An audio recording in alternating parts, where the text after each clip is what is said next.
কালকে রাত্রিরে একটা জিনিস আমি গোপনে জানতে পারলাম, বুঝলেন বড় ভাই। কি জানতে পারলি বে? জানতে পারলাম বলতে আমাদের পাশের পাড়াতে একটা ক্লাব হয়েছে, গ্যাংস্টার ক্লাব। হোয়াট? হ্যাঁ বড় ভাই জান, ঠিকই বলছে। এখন আপাতত ওই ক্লাবে দুজন ব্যক্তি আছে, ওরাই ওই দুজনাতে ওই পাড়াটাকে হ্যান্ডেল করছে। হবে নাম কি ওদের? নামটা এখনো পর্যন্ত আমি জানি না, তবে ক্লাব হয়েছে এটুকু শিওর। ওরা টুকিটাকি কাজের বিচার করছে ওখানে। একটা গ্রামে দুটো বিচারক হয়ে গেলে অসুবিধা হয়েছে না বড় ভাই? অসুবিধা মানে মহা অসুবিধা বে। এ কইলো কোন শালা ক্লাব? আর কার এত বড় হিম্মত বে সে বিচার করছে আমি থাকতে? নামটা এখনো পর্যন্ত জানি না, তবে ক্লাবের নামটা আমি শুনেছি গ্যাংস্টার ক্লাব। গ্যাংস্টার গাড়ে ভরি দেবো গ্যাংস্টার গুটি। তুমি তো আমাকে my name is MLA Bikash Dutta একটা কথা থাকছে, আমি কিন্তু পাক্কা হারামির বাচ্চা। আপনি বললেই ক্লাব ফিলাব যা আছে সব বুমদি চালিয়ে দেবো। কোন দাঁড়ায় ক্লাবে কে আর এত বড় হিম্মত আমার পারমিশন ছাড়া ক্লাব করে সে বিচার করছে? ওই দুজন ব্যক্তিকে আমি স্বচোখে দেখতে চাই। এত বড় ওদের বুকের পাটা, এত বড় ওদের ছাতি। এই সময় 7 গ্রামে এমএলএ বিকাশ দত্ত থাকতে ওরা নিচে বিচার করছে। কে হবে ওরা? কোনো নামটা জানি না তো বড় ভাই, বলছি তো। গুদমানি ছোড়া, আমার কাছে যখন কোনো ইনফরমেশন নিয়ে আসবি, ফুল ইনফরমেশন নিয়ে আসবি, হাফ ইনফরমেশন নিয়ে আসবি না। সারা না প্যাটা গুতুম করে মারবি তাই। আল্লাহ বৈদুরা তোরা কি করিস এতদিন তাই? ক্লাবও তৈরি হয়ে গেছে, সেখানে আবার বিচারও হচ্ছে, আর আমাদের কাছে কোনো খবর নাই। তাহলে যত সব ভেড়ার দল্লি কারবার আমার। বলছি ভিতরে আসবো? কে? আমার নাম জগা। আচ্ছা ঠিক আছে আসুন। নমস্কার এমএলএ বিকাশ দত্ত সাহেব, আমি বড় বিপদে পড়ে আপনার কাছে ছুটে এসেছি। নিশ্চয়ই বউ পালিয়ে গেছে? না না এমএলএ সাহেব, বউ পালাইনি গো। মাশাল্লাহ মাশাল্লাহ, বউ যখন পালাইনি তাহলে তো বিশাল সৌভাগ্যবান পুরুষ তো তুমি। এমএলএ সাহেব আপনি যদি বলতে বলেন তাহলে আমার দুঃখের কথাটা আপনাকে বলবো আমি। হ্যাঁ প্লিজ কাম ফার্স্ট। কথা হচ্ছে আমার জমিতে আমি বীজ দিয়েছি, অন্য একজন ব্যক্তি ছাগল এসে সেই বীজ খেয়ে নিয়ে সেদিন ছাগলটা মরে গেছে, তাহলে আমাকে জরিমানা লাগবে? এই সুইরের বাচ্চা, তার সামনে কি কথা বলছি জানিস তো? সুইরের বাচ্চা, এখানে মানুষের বিচার হবে, ছাগলের বিচার হয় না।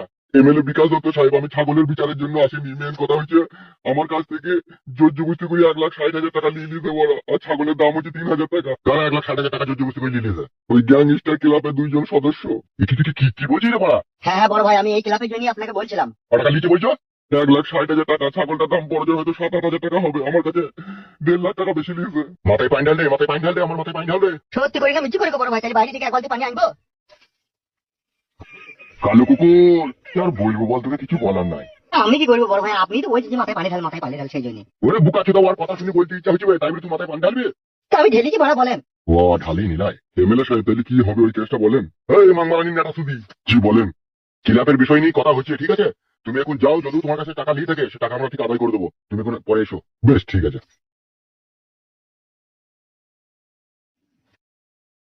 তাইলে মিললো তো বড় ভাই আমার কথাটা। শালা ভারী চিন্তার কথা শুনিয়ে দিয়ে গেল রে বড় আমাকে। এই জীবনে কত কি যে হয়, সময় কি হইল বে?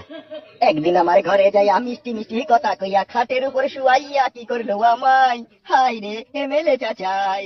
কি রে, সুরের বাচ্চা সবসময় ঘরের রস লেগেই থাকে। এই খুশির দিনে কে না খুশি করবে বড় ভাই, তুমি শুনলে তুমিও খুশি করবে।